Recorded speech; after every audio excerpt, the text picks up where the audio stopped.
টাঙ্গাইলে ট্রাক উল্টে নিহত ১৫ জনের মধ্যে ১৩ জনের বাড়ি নওগাঁয়।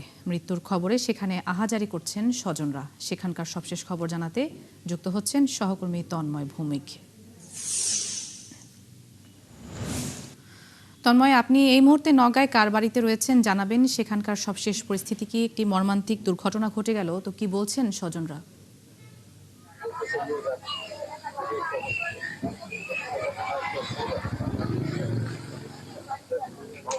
ধন্যবাদ নৌশাদ। আপনাকে জানিয়ে রাখি যে নোয়াখালী থেকে ফেরার পথে যে শ্রমিকেরা, বিশেষ করে যে ক্ষুদ্র ব্যবসায়ী আছেন, তারা টাঙ্গাইলের যে দুর্ঘটনা ঘটে সেখানে কিন্তু এই নওগাঁর মান্দার কিন্তু যে ১৩ জন মারা গিয়েছেন, তার মধ্যে এই রাজেন্দ্র পাটি এলাকারই কিন্তু ১৩ জন, এবং পার্শ্ববর্তী যে গ্রাম আছে পাকুড়িয়া, সেখানে কিন্তু ২ জন মারা গেছে। আমি এই মুহূর্তে রয়েছি এই রাজেন্দ্র পাটির আব্দুর রহিম তারেকের বাড়ি।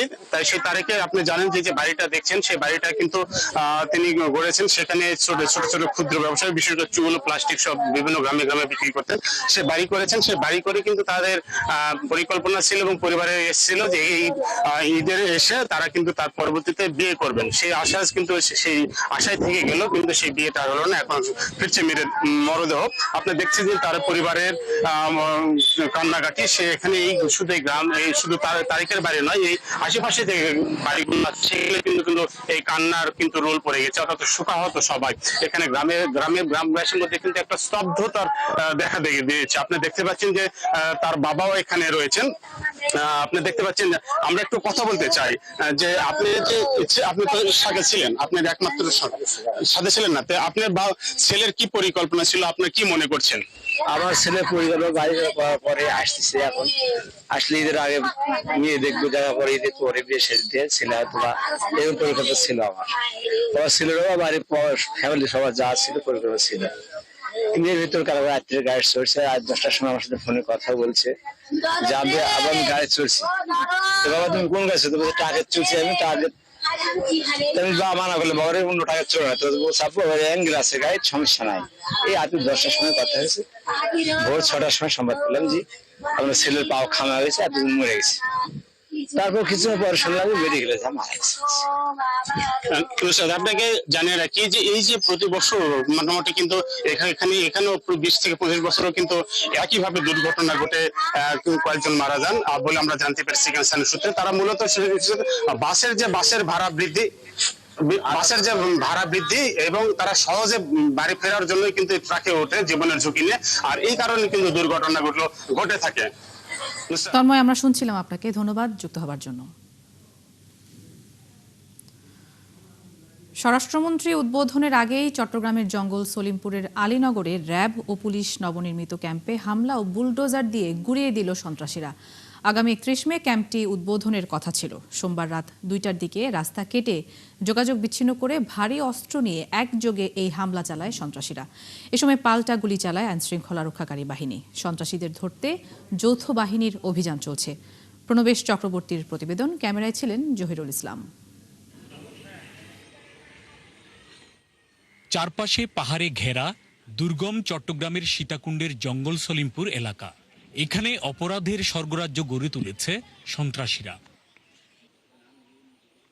এলাকাটিকে অপরাধমুক্ত করতে আগামী 31 মে স্বরাষ্ট্রমন্ত্রীর উদ্বোধন করার কথা ছিল নবনির্মিত র্যাব ও পুলিশ ক্যাম্প। কিন্তু উদ্বোধনের আগেই ভারী অস্ত্রশস্ত্রে সজ্জিত হয়ে বুলডোজার দিয়ে গুঁড়িয়ে দেয়া হয় ক্যাম্পটি। এলাকাবাসী জানায়, রাত 2টার দিকে গোলাগুলির শব্দে তাদের ঘুম ভাঙে। ভোরের দিকে আইনশৃঙ্খলা বাহিনীর সদস্যরা অভিযান চালিয়ে তাদের স্বজনদের আটক করে নিয়ে যায়। ট্যাঙ্কার আছে, ওগুলা নিয়ে আসি, এদিকে ভাঙচুর শুরু করলো। তো আমরা আতঙ্ক হয়ে দৌড়াদৌড়ি করার পরে আমাকে একজন পাইছে, তো আমাকে পায়ের মধ্যে 2-3টা বাড়ি দিছে, ফাটে গেছে। ওরা গুলি চালাইছে? হ্যাঁ, ওদের কাছে গুলি ছিল, ওরা গুলি মারছে, আমরা দেখছি। আমাদের যদি শান্তিভাবে এখানে থাকতে দেয় দিবা, আর যদি এরকম অত্যাচার হয় আর এরকম গোলাগুলি, আমরা এখানে থাকতে চাই না। আজকে যেগুলো মানুষ ধরছে, মনে করেন এখানে আমি একবার কোরআন শরীফ 30 পারা কোরআন শরীফ মাথায় নিয়ে বলতে পারবো যে এখানে একটা দোষী নেই। এখানে পুলিশের কয়েকজন আমার হাজবেন্ডের ধরছে, জিজ্ঞেস করে আচ্ছা যান বাসায় যান গা। সুপরিকল্পিত এই হামলায় সন্ত্রাসীরা প্রথমে জঙ্গল সলিমপুর এবং আলীনগর প্রবেশের প্রধান সড়কটি কেটে যোগাযোগ বিচ্ছিন্ন করে দেয়। এরপর একযোগে ভারী অস্ত্রশস্ত্র নিয়ে হামলা চালায়। এটা আসলে তার তো টেকার সুযোগ নাই। তখন রাষ্ট্রের ভিতরে রাষ্ট্র বা দেশের ভিতরে দেশ থাকবে আর আমরা ওই বসে থাকব। আমরা এখানকার আইন শৃঙ্খলা নিয়ন্ত্রণের জন্য, এই জনপদের শান্তি ফিরে নিয়ে আসার জন্য আমাদের তরফ থেকে আইন শৃঙ্খলা বাহিনী হিসেবে আমাদের যা যা করণীয় আমরা তো করব। ক্যাম্পের সীমানা প্রাচীর বুলডোজার দিয়ে গুড়িয়ে ভেতরে ঢোকার চেষ্টা করে হামলাকারীরা। অন্য একটি ক্যাম্প পুরোপুরি ধ্বংস করে দেয়া হয়। হামলায় AK-47 ও SMG'র মতো ভারী অস্ত্র ব্যবহার করা হয়েছে বলে জানান র‍্যাব 7-এর অধিনায়ক। আমরা জানতে পেরেছি আগে যারা এরকম হামলা করেছে তারা এখন বিভিন্ন জায়গা থেকে বের হয়ে এসেছে। এই ব্যাপারে আপনাদের বক্তব্যটা কি? বিভিন্ন জায়গা থেকে মানে কোথায় থেকে? তারা অনেকে জামিন পেয়ে গেছে বা বের হয়ে আসছে বলে। আমাদের সাধ্যের শতভাগ কাজ আমরা করছি। এখন তারপর কিভাবে আসামি জামিন পাচ্ছে এটা তো আমার এখতিয়ারভুক্ত না, আমার ক্ষমতার মধ্যেও নেই। এর আগে গত মার্চ মাসেই জঙ্গল সলিমপুর থেকে সন্ত্রাসীদের বিতাড়িত করতে বড় অভিযান চালায় যৌথ বাহিনী। আগামী 31শে মে এই র‍্যাব এবং পুলিশের নতুন ক্যাম্পটি উদ্বোধন করার কথা ছিল স্বরাষ্ট্রমন্ত্রীর। তার মাত্র এক সপ্তাহ আগে বুলডোজার দিয়ে ভেঙে দিয়ে এবং ভারী অস্ত্রশস্ত্র নিয়ে হামলা করে শক্তিমত্তার জানান দিল এই জঙ্গল সলিমপুরের দুষ্কৃতিকারীরা। এটি কি রাষ্ট্রের বিরুদ্ধে চ্যালেঞ্জ কিনা, এখন সেই প্রশ্ন বড় হয়ে দেখা দিয়েছে। প্রণবেশ চক্রবর্তী, 71, জঙ্গল সলিমপুর, চট্টগ্রাম। পবিত্র ঈদুল আজহার আর মাত্র 3 দিন বাকি। ছুটির শুরুতে পরিবার পরিজনের সঙ্গে ঈদ উদযাপন করতে রাজধানী ছাড়ছেন নগরবাসী। এবারে আমরা ঈদযাত্রায় বাস, ট্রেন এবং লঞ্চের খবরাখবর জানবো। শুরুতেই আমরা ঈদযাত্রায় বাস টার্মিনালের খবরাখবর জানতে যোগ দিচ্ছি সহকর্মী ইমতিয়াজ সনির সঙ্গে।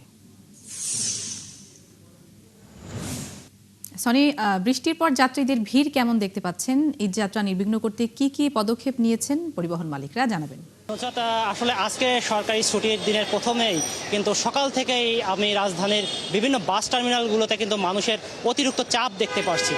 আসলে আমি সকালবেলা গাবতলী টার্মিনালে গিয়েছি, সেখানে দেখেছি মানুষের চাপ। আর এখন বর্তমানে সায়দাবাদ যে বাস টার্মিনাল, সেখানেও কিন্তু মানুষের চাপ দেখতে পাচ্ছি। আপনি দেখতে পাচ্ছেন যে সারি সারি বিভিন্ন বাস কিন্তু এসে দাঁড়িয়ে আছে তার যাত্রীর জন্য। এবং বাস পরিবহন সংশ্লিষ্ট যারা আছে তাদের সাথে কথা বলে তারা যেমনটি জানিয়েছেন যে আজকে সাধারণত তাদের কাছে কোনো বাসের টিকিট খালি নাই। অর্থাৎ এই এখন যেই সব যাত্রীরা যাচ্ছেন গন্তব্যে, এরা আসলে এক সপ্তাহ আগেই আসলে এইসব টিকিট কেটে রেখেছিলেন, তারাই মূলত এখন এখানে যাত্রী হিসেবে তারা আসছে। আর যারা নতুন যাত্রী, যারা কোনো টিকিট অগ্রিম বুকিং দেয়নি, তারা আসলে পড়েছে বিপাকে, কারণ তারা এখন পরিবহন যেসব সরাসরি যেসব যানবাহন, সেসব যানবাহনে কিন্তু তারা টিকিট পাচ্ছেন না। তো আমি এখানে যে মালিক সমিতির সাথে কথা বলেছি, তারা যেমনটা বলছেন, লঞ্চ স্টিমারে যাত্রা করতে সদরঘাট লঞ্চ টার্মিনালে ভিড় করছেন দক্ষিণাঞ্চলের জেলার মানুষ। ঈদের ছুটির শুরুর দিনে সদরঘাটে দেখা গেছে মানুষের সরব উপস্থিতি। সেখান থেকে আমাদের সহকর্মী যুক্ত হচ্ছেন, কথা বলছি মাইনুল মারুফের সঙ্গে। মাইনুল, সদরঘাটের সবশেষ কি তথ্য আছে আপনার কাছে, জানাবেন। সদরঘাটের সবশেষ তথ্য যদি বলি, যে কিছুক্ষণ আগে কিন্তু এখানে প্রবল বৃষ্টি হয়েছে এবং অনেকটা দুর্যোগপূর্ণ আবহাওয়ার মধ্য দিয়েই কিন্তু এই যে যারা লঞ্চগামী বা লঞ্চে যারা দক্ষিণবঙ্গের মানুষ বাড়ি ফেরেন, তারা কিন্তু রওনা হয়েছেন। এবং তাদের সাথে আমরা কথা বলছিলাম যে এই যে দুর্যোগপূর্ণ আবহাওয়ার মধ্য দিয়ে আপনারা যাচ্ছেন, এতে ভয় কাজ করে কিনা। তারা বলছেন যে ঈদে প্রিয়জনের কাছে যাওয়ার ক্ষেত্রে আসলে এইরকম যে ঝড়ো আবহাওয়া, এটাতে তাদের কোনো প্রভাব ফেলে না, তারা এতে অভ্যস্ত এবং তারা কিন্তু এই সকল বাধা অতিক্রম করে কিন্তু বাড়ির পথ ধরেছেন। তারা বলছেন যে প্রিয়জনের সাথে কয়েকটি দিন, কয়েকটি মুহূর্ত কাটানোর জন্য তারা সব রকমের যে কোনো রকমের রিস্ক নিতেও কিন্তু তারা রাজি আছেন। এবং আমরা সকালে যখন এসেছি তখন কিন্তু ভিড় আমরা তেমন একটা দেখিনি, তবে যত বেলা গড়িয়ে যাচ্ছে আস্তে আস্তে কিন্তু মানুষের সংখ্যা বাড়ছে। এখান থেকে মূলত বরিশালের লঞ্চগুলো ছাড়বে সন্ধ্যার দিকে এবং সেই লক্ষ্যে কিন্তু যারা আগে ভাগে রওনা হয়েছেন তারা কিন্তু ইতিমধ্যে লঞ্চে চলে আসছেন। এবং চাঁদপুরের যে লঞ্চগুলো রয়েছে সেই লঞ্চগুলো কিন্তু কিছুক্ষণ পরপরই ছেড়ে যাচ্ছে। বরিশাল বিভাগের লঞ্চগুলোতে আমরা তাদের সাথে কথা বলেছি, তারা যেমনটা বলেছেন যে যখনই যাত্রী পূরণ হবে, যদি যাত্রী পূরণ হয়ে যায়, যাত্রী যদি যতটুকু প্রয়োজন তা যদি তারা পেয়ে যান, তারা ছেড়ে যাবেন এবং নির্দিষ্ট সময়ের আগেও ছেড়ে যাওয়ার কথা বলেছেন কেউ কেউ। তবে যাত্রীদের ক্ষেত্রে আবার কেউ কেউ অভিযোগ করেছেন যে লঞ্চগুলোতে কিছুটা বেশি ভাড়া নেওয়া হচ্ছে। তারা বলছিলেন যে যা আগে ভাড়া ছিল তার চেয়ে 50 টাকা 100 টাকা ভাড়া বেশি নেওয়া হচ্ছে বিভিন্ন কেবিন বা বসার যে সকল জায়গা রয়েছে। তবে লঞ্চ মালিকদের সাথে যখন আমরা কথা বলেছি তারা বলছেন যে বছরের অন্যান্য সময়গুলোতে তারা তেমন একটা বা বেশি ভাড়া তারা আদায় করেন না, একটু কম নেন। তবে এই যে ঈদের সময় তারা সরকার নির্ধারিত ভাড়াটা কিন্তু নেওয়ার চেষ্টা করেন। এখানে যাত্রীরা আছেন, আমরা কি তাদের সাথে কথা বলতে চাই। ঈদে আসলে আমরা কেন বাড়ি যাই, আপনি কেন যাচ্ছেন এই যে এই ঝড়ো আবহাওয়ার মধ্যে? আলহামদুলিল্লাহ ঈদে সবারই বাড়িতে যাওয়ার শখ থাকে, সেই ওসিলায় কোরবানিদের আগে সবাই যায় বাড়িতে। ইনশাল্লাহ আমরাও যাচ্ছি, খুব সুস্থভাবে যাচ্ছি ইনশাল্লাহ, ভালোভাবে। আগে যেমন টার্মিনালে যানজট ছিল, হকারদের অনেক বিশৃঙ্খলা ছিল, এখন আলহামদুলিল্লাহ অনেক ভালোটুকু দেখতে পারছি। আমাদের হয়রানি একটু কম পড়তে, যেহেতু আগে ঢুকলে অনেক হয়রানি করতে হকাররা, এখন আগে একটু আইন শৃঙ্খলা ভালো দিক ক্লিয়ার করছে, এটা আমরা আলহামদুলিল্লাহ খুশি। যেমনটি বলছিলেন একটি গুরুত্বপূর্ণ কথা, এবার সদরঘাটে যে হকারদের যাতে দূরত্ব কবে সেই লোকে কিন্তু আইনশৃঙ্খলা বাহিনী কিন্তু নিয়মিত অভিযান পরিচালনা করছেন, যাতে হকাররা এখানে আগে দেখা যেত যে ঘাটের অর্ধেক জুড়ে কিন্তু হকাররা অবস্থান করতো, ফলে যাত্রীরা ওঠার সময় লঞ্চে রওনা হওয়ার সময় কিন্তু বেশ ভোগান্তিতে পড়তেন। এই বছর কিন্তু সেই দর্শক, লঞ্চ যাত্রার খবরাখবর নিয়ে যুক্ত ছিলেন সহকর্মী মাইনুল মারুফ। আপনাকে ধন্যবাদ। রেলপথে যাত্রার জন্য কমলাপুর রেল স্টেশনে দেখা গেছে নগরবাসীর ভিড়। পরিবার পরিজন নিয়ে বাড়ি যাচ্ছেন ঈদের আনন্দ ভাগাভাগি করে নিতে। কমলাপুর রেল স্টেশনে আছেন সহকর্মী ফরহাদ ইবনে মালিক। বাকি তথ্য জানতে যুক্ত হচ্ছি তার সাথে। ফরহাদ, ট্রেনের শিডিউল বিপর্যয়ের কথা শোনা যাচ্ছে। কতটি ট্রেনে ছাড়তে বা স্টেশনে আসতে দেরি হচ্ছে এবং যাত্রীদের কারোর সাথে আপনার কথা হয়েছে কিনা, তাদের প্রতিক্রিয়া কেমন জানাবেন। আসলে ট্রেনের শিডিউল বিপর্যয় না, এটাকে যদি আপনি বলতে চান সেটা বলা যায় ট্রেনের শিডিউল বিলম্ব, অর্থাৎ ট্রেন কিছুটা দেরিতে ছেড়ে গেছে। এর মধ্যে Nilsagar express, Rangpur express train রয়েছে যা 1.5 থেকে 2 ঘন্টা দেরিতে ছেড়ে গেছে। আর কিছুক্ষণ আগে একটা ট্রেন যাওয়ার কথা ছিল রাজশাহী কমিউটার, যেটা 12টা 15-তে ছাড়ার কথা ছিল, যা এখনো পর্যন্ত প্ল্যাটফর্মে আসেনি। অর্থাৎ প্ল্যাটফর্মে আসবে, এরপর এটাকে পরিষ্কার করা হবে, যাত্রী উঠবে, তারপর ছাড়বে। অর্থাৎ এখন পর্যন্ত আমাদের হাতে আমরা দেখতে পাচ্ছি 2:17 বাজে, সুতরাং আমরা বলতে পারি যে এটা 2 ঘন্টারও বেশি সময় এটা দেরি হয়ে গেছে, আরও হয়তো বা দেরি হবে। এছাড়া আরও কিছু ট্রেন রয়েছে, চট্টগ্রাম এক্সপ্রেস রয়েছে যেটা 5 নম্বর প্ল্যাটফর্ম রয়েছে, 2:15-তে ছাড়ার কথা, ছেড়ে দেবে একটু পরেই হয়তো বা। সিল্ক সিটি রয়েছে 2:30টার দিকে, সেটা ছাড়ার কথা, তবে এখনও প্ল্যাটফর্ম পাইনি। আমরা সন্দেহভাবেই বলতে পারি যে আসলে এই ট্রেনটাও কিছুটা বিলম্বে ছেড়ে যাবে। এছাড়া কালনী এক্সপ্রেস 2:55 রয়েছে, সেই ট্রেনটাও কিছুটা দেরিতে ছাড়ার সম্ভাবনা রয়েছে। আমরা জিজ্ঞেস করেছি স্টেশন ম্যানেজারের কাছে, জিজ্ঞেস করেছি রেলের মহাপরিচালকের কাছে আসলে ট্রেনের কেন শিডিউলটা বিলম্ব হচ্ছে, দেরি হচ্ছে। তারা জানিয়েছেন যে যেহেতু ঈদ রয়েছে, ঈদ সামনে রেখে কিন্তু যারা যাত্রী রয়েছেন তাদের সর্বোচ্চ নিরাপত্তার কথা বিবেচনা করে রেল কর্তৃপক্ষ সবসময়, যার কারণে একটু ধীর গতিতে ট্রেনটা তারা চালিয়ে থাকেন, ছেড়ে থাকেন। এছাড়া যেহেতু একটা এখন কৃষির মৌসুম, ধান কাটার মৌসুম, সে কারণে রেল লাইনে খড়কুটো নাড়া থাকে, যার ফলে একটু দেখে শুনে চালাতে হয়। এই ছোটোখাটো দেরি ছাড়া আসলে বড় রকমের দেরি এখানে দেখা যায়নি। যাত্রীরা একটু বিলম্বের কারণে একটু হতাশ হয়েছেন, তবে বাড়িতে ফেরার আনন্দের কাছে এই দেরি বা হতাশা খুব একটা তাদের মধ্যে প্রভাব ফেলছে না বলে আমরা তাদের কাছ থেকে জানতে পেরেছি। তো এখন পর্যন্ত আমার কাছে রেল স্টেশনে এই ছিল সর্বশেষ। নৌছাদ। ফরহাদ, ধন্যবাদ আপনাকে যুক্ত হওয়ার জন্য। দর্শক, আমরা এতক্ষণ ঈদ যাত্রায় বাস, ট্রেন এবং লঞ্চের খবরাখবর জানছিলাম। এবারে আমরা জানবো কোরবানির ঈদে গরুর হাটের। কোরবানির ঈদের বাকি আর মাত্র 2 দিন। এরই মধ্যে রাজধানীর পশুর হাটগুলোতে উৎসবের আমেজ শুরু হয়েছে। সকাল থেকে গভীর রাত পর্যন্ত চলছে কেনাবেচা। ছোট বড় নানা জাতের গরু, ছাগল আর মহিষে ভরপুর কোরবানির হাট। নিরাপত্তা নিশ্চিতে কাজ করছে আইন শৃঙ্খলা বাহিনী। মামুন হোসাইনের রিপোর্ট। ঈদ ঘনিয়ে আসার সাথে সাথে জমে উঠছে কোরবানির পশুর হাট। দেশের বিভিন্ন জেলা থেকে আসা ব্যাপারীরা হাটে তুলছেন নানা জাতের পশু। 2টি ষাঁড় পাশাপাশি বাঁধা, একটির নাম কালো জামাই, অন্যটি সাদা জামাই। ষাঁড় দুটি ব্রাহ্মণবাড়িয়া থেকে রাজধানীর গাবতলী হাটে নিয়ে এসেছেন খামারি। দাম চাওয়া হচ্ছে 55 লক্ষ টাকা। কালো জামাই এখন 30 লাখ টাকা বলা হয়েছে, আর সাদা জামাই 25 লক্ষ টাকা।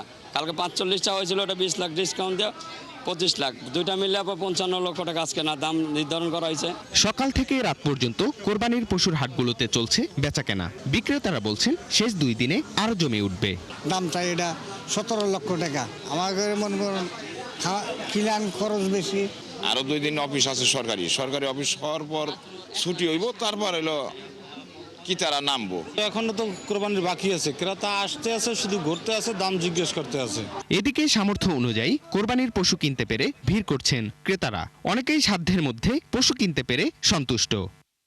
এভারেজ আর কি, গতবার এবার মোটামুটি সেম। যত দিন গড়াবে ঈদের আগ মুহূর্তে দাম একটু কমবে, 50-30 টাকা এরকমও চাচ্ছে, সেগুলো আস্তে আস্তে মানে 10 টাকার নিচে নেমে আসবে। পরিবেশ এবং আইন শৃঙ্খলা বাহিনী এবং অন্যান্য যা দেখলাম যে গরু কেনার উপযুক্ত হাট এই গাবতলী হাট। আরো তো সময় আছে, 3 থেকে 4 দিন সময় আছে, কমতে পারে। 1,42,000 আলহামদুলিল্লাহ, বাজার ঠিক আছে। হাটে নিরাপত্তা নিশ্চিতে কাজ করছে আইন শৃঙ্খলা বাহিনী। একই সঙ্গে জাল টাকা শনাক্ত এবং নিরাপত্তায় নেওয়া হয়েছে বিশেষ ব্যবস্থা। পবিত্র ঈদুল আজহা উপলক্ষে কোরবানির পশুবাহী যানবাহন যেন কেউ জোরপূর্বক কোনো নির্দিষ্ট হাটে নিতে বাধ্য না করতে পারে সে বিষয়ে নজরদারি অব্যাহত রয়েছে। হাটগুলোতে ছোট ও মাঝারি আকারের গরুর চাহিদা সবচেয়ে বেশি। 80,000 থেকে 2 লাখ টাকার গরুর প্রতি ক্রেতাদের আগ্রহ। মামুন হুসাইন, 71, ঢাকা। দেশের প্রাথমিক শিক্ষায় বড় ধরনের পরিবর্তন আনতে নতুন কারিকুলাম প্রণয়নের কাজ করছে সরকার। ভাষা, গণিত, সিটি এডুকেশন, খেলাধুলা ও সংস্কৃতিকে গুরুত্ব দিয়ে তৈরি হচ্ছে নতুন পাঠ্যক্রম। সরকার বলছে, ডিজাইন, প্রশিক্ষণ ও পাইলটিং শেষে 2028 সাল থেকে এই কারিকুলাম পাবে শিক্ষার্থীরা। তবে বিশেষজ্ঞরা বলছেন, পরীক্ষামূলক পরিবর্তন নয়, দরকার দীর্ঘমেয়াদী ও গবেষণাভিত্তিক শিক্ষা সংস্কার। বিস্তারিত জানাচ্ছেন জুলিয়া তানহা। বাংলাদেশের শিক্ষা ব্যবস্থা গেল 1 দশকে পেরিয়েছে সংস্কারের নানা ধাপ। কখনো নতুন কারিকুলাম, কখনো মূল্যায়ন পদ্ধতির পরিবর্তন, আবার কখনো আন্তর্জাতিক মডেল অনুসরণের চেষ্টা। কিন্তু ধারাবাহিকতার অভাবে অনেক উদ্যোগই বাস্তবায়নের আগেই হারিয়ে ফেলেছে কার্যকারিতা। 2012 সালের কারিকুলামেই এখন চলছে প্রাথমিকের পাঠদান।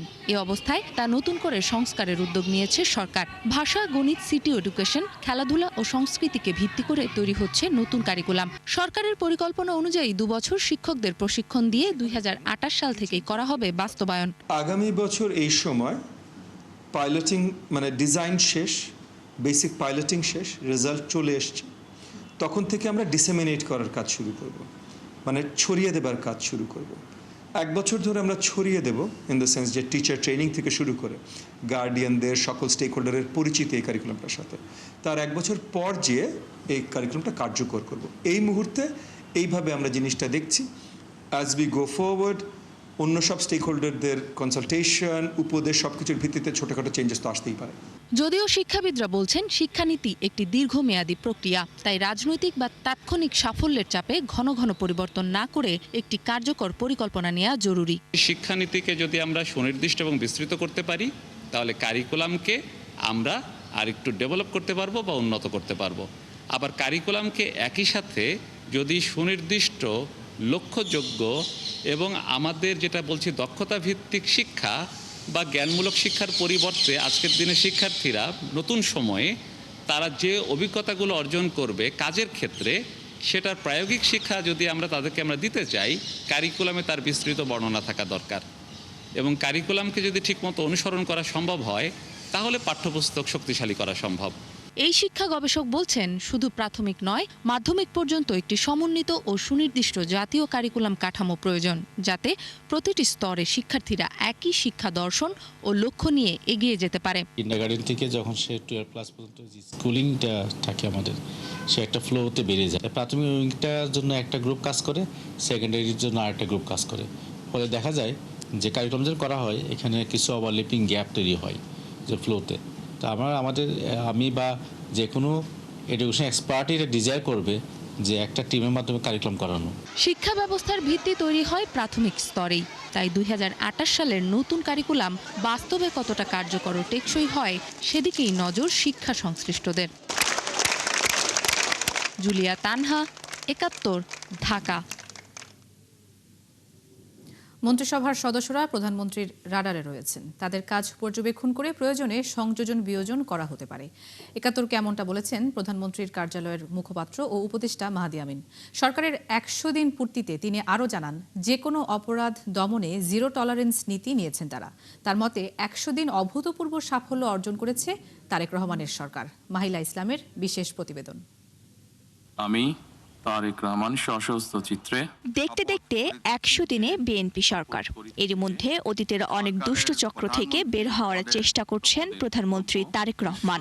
প্রোটোকলের বাড়াবাড়ি না থাকা আর সাদাসিধে চাল চলনে তিনি মন জয় করেছেন অনেকের। আইন শৃঙ্খলা থেকে অর্থনৈতিক খাত চ্যালেঞ্জে সরকার। বিপরীতে মন্ত্রিসভার বেশিরভাগ নতুন সদস্যদেরও কার্যক্রমের দিকে তাকিয়ে সাধারণ মানুষ। সরকারের 100 দিন পূর্তিতে কথা বলেছেন প্রধানমন্ত্রীর উপদেষ্টা ও কার্যালয়ের মুখপাত্র মাহদি আমিন। দেশের স্বার্থে, দেশের মানুষের স্বার্থে, বাংলাদেশের সার্বভৌমত্বের প্রশ্নে আমরা সবাই এক থাকব। তিনি জানান, সরকারের কার্যক্রম জনগণের মনে ইতিবাচক সাড়া ফেলতে সক্ষম হয়েছে। সরকারের যে রূপকল্প রয়েছে, যে প্রস্তাবনাগুলো ছিল এবং যে প্রতিশ্রুতিগুলো মাননীয় প্রধানমন্ত্রী বাস্তবায়নের নির্দেশ দিয়েছেন, সেগুলো নিয়ে ধারাবাহিকভাবে সমন্বিতভাবে কাজ করে যাচ্ছে।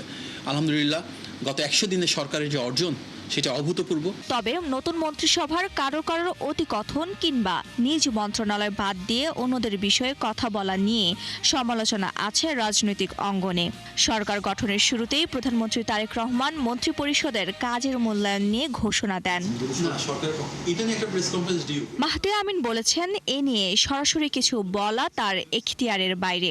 তবে ইঙ্গিত দেন, কাজের মূল্যায়ন করতে প্রধানমন্ত্রী সবকিছুই পর্যবেক্ষণ করছেন। মাননীয় প্রধানমন্ত্রী স্বাভাবিকভাবে আমাদের প্রত্যেকের পারফরমেন্স দেখছেন। প্রত্যেকের উপর নির্দেশনা রয়েছে সর্বোচ্চ সততা, নিষ্ঠা, আন্তরিকতার মাধ্যমে সর্বোচ্চ জবাবদিহিতা এবং স্বচ্ছতা নিশ্চিত করে দেশের সেবা করে যাওয়া। সরকার পরিচালনায় যারা রয়েছেন, সংযোজন, বিয়োজন, পরিবর্তন কী হবেন, এটি একান্তই ওনার, এবং বিএনপি একটি দল হিসাবে যারা নীতি নির্ধারণের পর্যায়ে রয়েছেন, সরকারে যারা গুরুত্বপূর্ণ অবস্থায় রয়েছেন, ওনাদের সামগ্রিক একটি সিদ্ধান্ত। এদিকে মব বা উচ্ছৃঙ্খল জনতার কর্মকাণ্ড উল্লেখযোগ্য হারে কমলেও আইন শৃঙ্খলা পরিস্থিতির উন্নতি নিয়ে এখনো সমালোচনা রয়েছে। প্রধানমন্ত্রীর কার্যালয় বলছে, এটি ঠিক করতে যা করার তাই করবে সরকার। যেখানে প্রয়োজন আইনকে কঠোরভাবে প্রয়োগ করা হবে। আমরা যে বাংলাদেশ চাই, সেখানে এ ধরনের পাশবিক কোনো হত্যাকাণ্ড, এ ধরনের অমানসিক কোনো কর্মকাণ্ড, এ ধরনের পৈশাচিক ইতিবৃত্ত কোনোভাবেই তাকে প্রশ্রয় দেওয়া হবে না। আমরা এমন দৃষ্টান্ত স্থাপন করতে চাই যেন ভবিষ্যতে আর কেউ একটিবারের জন্য এই ধরনের কোনো কথা চিন্তা করার সাহসও না পায়। এ সময় তিনি আরো বলেন, সরকার বিরোধীদের প্রতি সহনশীল হলেও এখন পর্যন্ত তাদের কাছ থেকে একই ধরনের আচরণ পাওয়া যায়নি। এখন পর্যন্ত আমরা বিরোধী দলের কাছ থেকে সেই সহযোগিতা। মাহিলা ইসলাম, 71, ঢাকা। 2009 সালের আজকের এই দিনে আঘাত করা ঘূর্ণিঝড় আইলার 17 বছর পেরিয়ে গেছে, কিন্তু সেই দুর্যোগের ক্ষত এখনও শুকায়নি পটুয়াখালীর উপকূলীয় রাঙাবালির মানুষের মন থেকে। কোথাও নদী ভাঙনে হারিয়ে গেছে বসতভিটা, কোথাও আবার ভাঙা অথবা দুর্বল বেড়িবাঁধের কারণে ঝুঁকিপূর্ণ জীবনযাপন করছে মানুষ। বিস্তারিত কামরুল হাসানের প্রতিবেদনে। রাঙাবালির চরমন্তাজ ইউনিয়নের নয়ারচর বঙ্গোপসাগরের একেবারে কাছাকাছি এই জনপদের মানুষের প্রতিদিনই বাড়ছে নদী ভাঙনের ভয়। হোসনেরা বেগম তাদেরই একজন।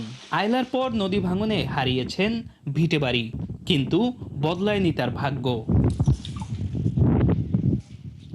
এখন জোয়ারের পানি বাড়লেই ভয় বাড়ে হোসনেরার, কারণ নদীর পার ভেঙে যে কোনো সময় বিলীন হয়ে যেতে পারে শেষ সম্বলটুকু। জোয়ারে ডুবি বারদায় বাসি, আমরা খুব অনেক কষ্টে আছি। আমরা পানিতে আবার হিদে আমাগো উডান বাড়ি সব ভরিয়া যায়, কিন্তু ঘর বাড়ি নেবার এমন কোনো আমাগো অস্তিত্ব নাই।